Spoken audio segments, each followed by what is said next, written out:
Hey guys, welcome back to the channel. Jujutsu Kaisen में एक से बढ़कर एक क्रेजी कर्स टेक्निक्स हैं। गोजो की इन्फिनिटी, सुकुना का क्लीव और बहुत सारे। लेकिन आज हम बात करने वाले हैं एक ऐसी कर्स टेक्निक की जिसने मेगुमी जैसे स्मार्ट सॉर्सरर का दिमाग भी चकरा दिया था। हम बात कर रहे हैं किरारा होशी की कर्स टेक्निक लव रांडेवू के बारे में। अगर तुमको एनिमे का एपिसोड 6 देखते समय या मांगा पढ़ते समय समझ नहीं आया कि ये कर्स टेक्निक वर्क कैसे करती है तो टेंशन मत लो। आज इस वीडियो में हम इसे बिल्कुल आसान वे में एक्सप्लेन करेंगे। सो वीडियो को एंड तक देखना इस कर्स टेक्निक को समझने के लिए।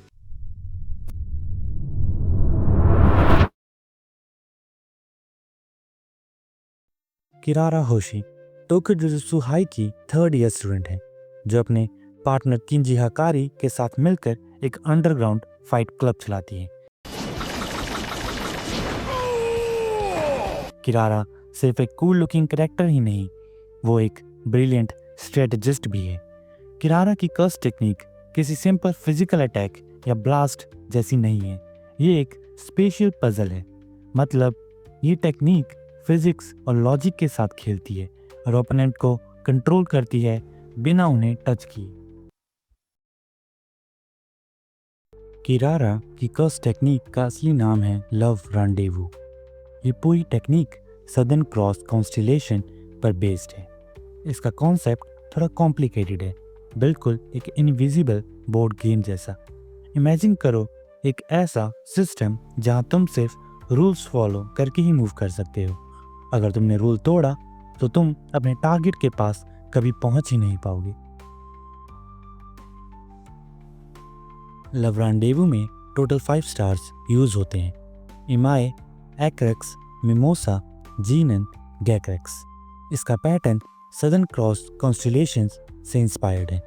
किरारा किसी भी कर्स्ड एनर्जी वाले पर्सन या ऑब्जेक्ट को फिजिकली या उसकी कर्स्ड एनर्जी टच करके इन स्टार्स से मार्क कर सकती है। मार्क टारगेट के ऊपर स्पार्किंग लाइट्स अपीयर होती हैं और स्टार नेम भी दिखाई देता है। इन मार्क्स के 2 मेन रूल्स हैं। Rule 1, same stars attract. जैसे मैग्नेट्स में डिफरेंट पोल्स अट्रैक्ट होते हैं, यहाँ अगर 2 डिफरेंट कर्स्ड एनर्जी वाले ऑब्जेक्ट या पर्सन पर सेम स्टार का मार्क है तो वो एक दूसरे की तरफ मैग्नेटिक फोर्स से खींचे चले आएंगे। Rule 2, the fixed sequence. अलग स्टार तक पहुंचने के लिए फिक्स्ड ऑर्डर फॉलो करना होता है: इमाए, एक्रेक्स, मिमोसा, जीनन, गैक्रेक्स एंड वाइस वर्सा। इस सीक्वेंस को स्किप नहीं किया जा सकता। अगर कोई सीक्वेंस स्किप करने की कोशिश करे तो उसको इनविजिबल बैरियर रोक देता है। अगर किरारा ने एक डोर या ऑब्जेक्ट को गैक्रेक्स से मार्क किया हो और तुम्हें इमाए से मार्क किया हो तो तुम डायरेक्टली गैक्रेक्स तक नहीं जा सकते।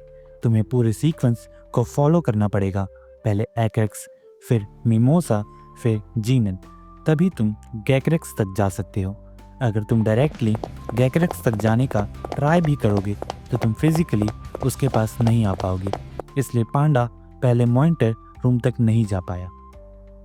और सेम स्टार अट्रैक्ट रूल का एक एग्जाम्पल है जब मेगुमी का डिवाइन डॉग शिकिगामी और मेगुमी खुद दोनों एक्रेक्स से मार्क्ड थे। जब शिकिगामी अटैक करना चाहता था तो वो सीधा वापस मेगुमी के पास अट्रैक्ट हो गया क्योंकि दोनों सेम स्टार के अंडर थे। सो बेसिकली ये दोनों रूल्स मैग्नेट्स के प्रिंसिपल पर वर्क करते हैं, पर कुछ चेंजेस के साथ। मैग्नेट्स में सेम पोल्स रिपेल करते हैं और डिफरेंट अट्रैक्ट, लेकिन यहाँ सेम स्टार्स अट्रैक्ट करते हैं और डिफरेंट स्टार्स रिपेल, अगर तुम स्टार्स का सीक्वेंस फॉलो ना करो तो।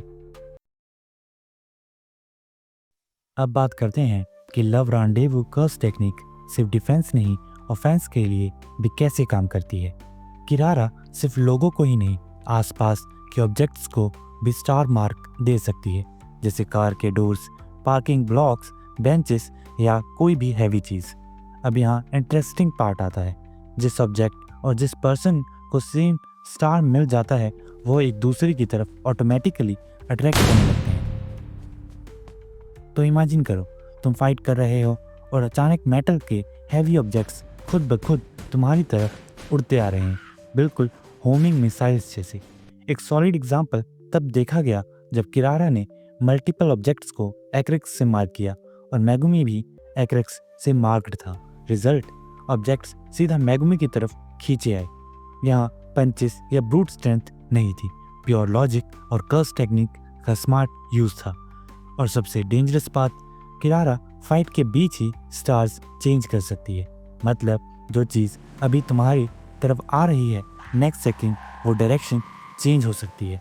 ओपोनेंट को सोचने का टाइम भी नहीं मिलता, और यही चीज़ लव रांडेवू को इतना ट्रिकी और पावरफुल बनाती है।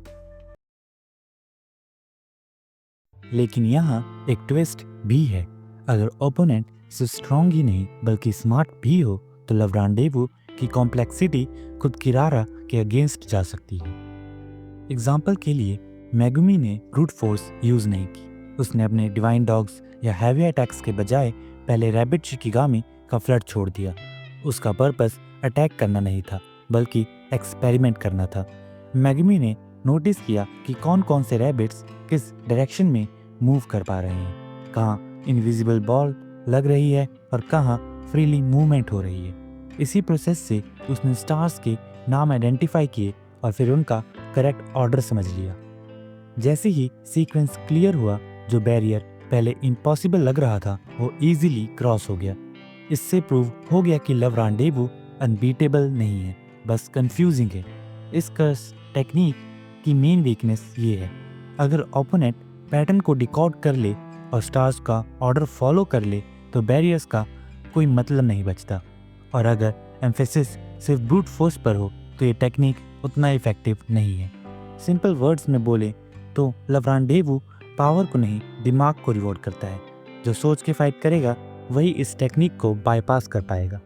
तो दोस्तों, ये थी किरारा की लव रांडेवू कर्स्ड टेक्निक, एक ऐसी पावर जो पंचेस और एक्सप्लोजन्स से ज़्यादा दिमाग और प्लानिंग पे डिपेंड करती है। ये टेक्निक हमें एक चीज़ क्लियरली सिखाती है, जुजुत्सु काइसेन में सिर्फ स्ट्रांग होना काफ़ी नहीं, स्मार्ट होना और भी ज़्यादा ज़रूरी है। अब सवाल ये है कि अगर तुम मैगमी की जगह होते तो क्या तुम भी इस टेक्निक का पैटर्न समझ पाते, या फिर किरारा की स्ट्रेटेजी तुम्हें कम्प्लीटली ट्रैप कर लेती? कमेंट सेक्शन में ज़रूर बताना। और हाँ, अगर तुम्हें ऐसी डीप, इजी और फन एनीमे एक्सप्लेनेशंस पसंद आती हैं तो लाइक करो, चैनल को सब्सक्राइब करो और वीडियो को अपने एनीमे लवर दोस्त के साथ शेयर कर दो। नेक्स्ट वीडियो में मिलेंगे एक और ओपी कर्स्ड टेक्निक के ब्रेकडाउन के साथ। तब तक के लिए stay curious, stay cursed and keep watching anime and my videos.